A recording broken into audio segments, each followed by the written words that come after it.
Сьогодні окремо хочу звернутися до співвітчизників з Донеччини та Луганщини.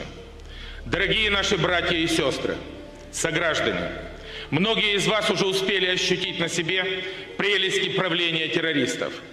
Они, помимо мародерства и издевательства над мирными гражданами, привели и без того кризисную экономику региона на грань полной катастрофы.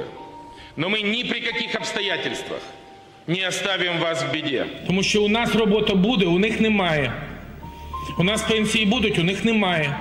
Этот миф посеян и возвращен российской пропагандой и кланом Януковича, который предал Донбасс. И именно он несет полную ответственность и за безработицу, и за бедность, и за беженцев, и за убитых граждан, і за сльози матерей. У нас діти підуть до школи, до дитячих садків. У них вони будуть сидіти в підвалах. С чем я, как президент, приеду к вам в самое ближайшее время? С миром. І так, і саме так ми виграємо цю війну.